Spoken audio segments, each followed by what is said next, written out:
I don't know, it grabbed differently. It was easier to work with.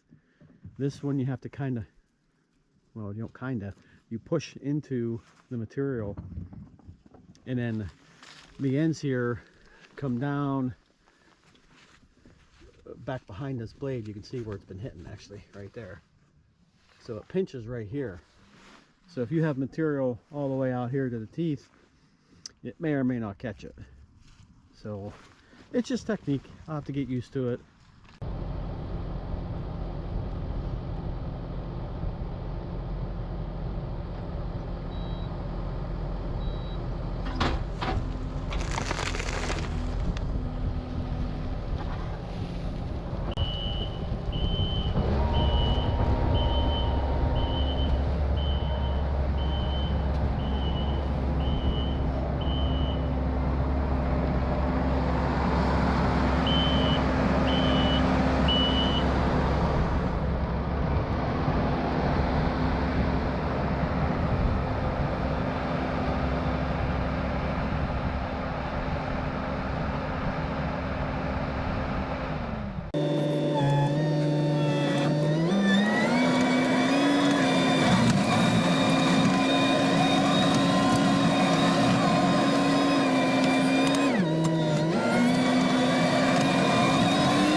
So this is the first take with the grapple on the Kubota.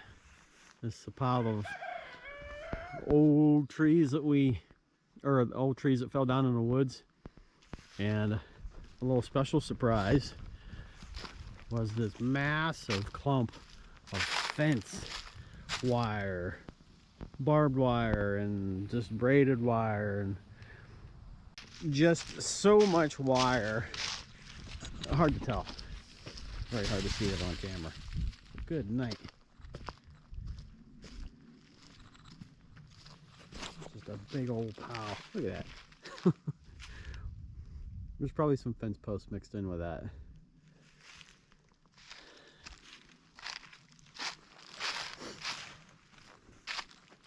So I gotta say, after running the Kubota for a couple hours doing this, I love it. There's a lot of neat features about it. I like the gas pedal. I like the gas pedal that you can do. I like the mechanical throttle that's tied to the gas pedal. I love the lap bars. I love the seat position. I love the comfort of the seat. Everything about it. Nice big cab, big opening, good visibility. And the one thing about the Grapple is it came off. So I noticed it was loose right here at the frame where it connects, and yeah, it came off. So I just unlocked it and locked it again, and everything was fine. Other than that little hiccup, the Grapple worked pretty good. I prefer the style we had on our tractor, I think, the clamshell. I learned how to grapple stuff and push stuff and whatnot. So far, first experience. I'm happy, very pleased.